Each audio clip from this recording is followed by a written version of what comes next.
कहकर इतने में हंगामे के बीच वो यहाँ से मौके से फरार हो गए।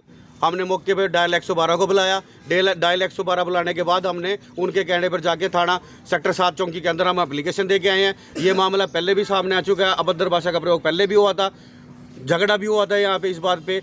ऐसा जो थाना इंचार्ज है कृष्ण जी सेक्टर 7 से, उनके संज्ञान में ये बात थी। उनके सामने थाने के अंदर श्री अमित दहिया जी के कहने पर हम दोनों ने सबने कॉम्प्रोमाइज भी करी थी, लेकिन यह अभद्र भाषा दोबारा हमारे साथ स्टार्ट कर दी गई है। जो सुपरवाइजर हमने हटाने की मांग करी थी वो सुपरवाइजर बदस्तूर काम कर रहे हैं, अंदर खाते काम कर रहे हैं, उनको नहीं टर्मिनेट करा गया। उल्टा हमारे जितने सुपरवाइजर और सीनियर स्टाफ है उनको सबको बदली के ऑर्डर इन्होंने कर दिए। अब जबरदस्ती इनके ऊपर ब्लेम कर रहे हैं वो कि आप या तो काम करो या फिर नौकरी करो। और ये सेम बात इन्होंने हमारे को भी बोली है, भाई या तो आप काम करोगे दबाव में, अगर आप काम नहीं करोगे तो आप अपने घर जा सकते हो। बड़ी बात ये है, कोई भी नहीं दे सकता।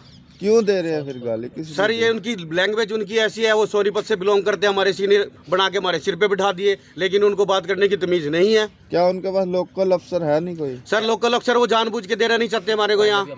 पहले भी हमने उनको कई बार रिक्वेस्ट करी है कि हमें अपना लोकल अफसर यहाँ का दिया जाए, लेकिन वो लोकल अफसर हमें नहीं देते। क्या हम आप लोगों की बात नहीं सुनेंगे? आपने पुलिस को दी है इसकी? हाँ बिल्कुल, हम थाना सेक्टर 7 के अंदर हम जाके एप्लीकेशन दे के आए हैं इनके खिलाफ। अब वो मौके पे जो कार्रवाई करेंगे वो करेंगे। जब तक कार्रवाई नहीं होती और कार्रवाई से हम संतुष्ट नहीं होते तब तक हम अपनी गाड़ियां नहीं चलाएंगे। चाहे अब हमें एसपी साहब के पास पेश होना पड़े दोबारा, चाहे अब हमने जाके दोबारा डीसी साहब के पास पेश होना पड़े। कहकर इतने में हंगामे के बीच वो यहाँ से मौके से फरार हो गए। हमने मौके पर डायल 112 को बुलाया। डायल 112 बुलाने के बाद हमने उनके कहने पर जाके थाना सेक्टर 7 चौकी के अंदर हम एप्लीकेशन दे के आए हैं। ये मामला पहले भी सामने आ चुका है, अभद्र भाषा का प्रयोग पहले भी हुआ था, झगड़ा भी हुआ था यहाँ पे इस बात पे।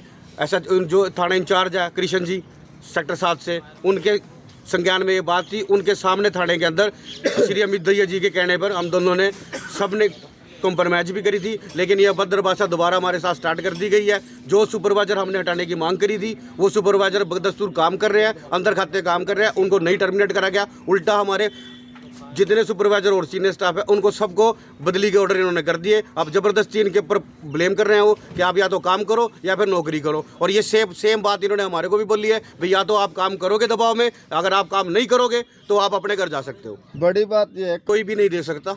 क्यों दे रहे हैं फिर गाली? किसी सर ये उनकी लैंग्वेज उनकी ऐसी है, वो सोनीपत से बिलोंग करते हैं, हमारे सीनियर बना के हमारे सिर पे बिठा दिए, लेकिन उनको बात करने की तमीज नहीं है। क्या उनके पास लोकल अफसर है नहीं कोई? सर लोकल अफसर वो जानबूझ के देना नहीं चाहते हमारे को यहाँ। पहले भी हमने उनको कई बार रिक्वेस्ट करी है कि हमें अपना लोकल अफसर यहाँ का दिया जाए, लेकिन वो लोकल अफसर हमें नहीं देते।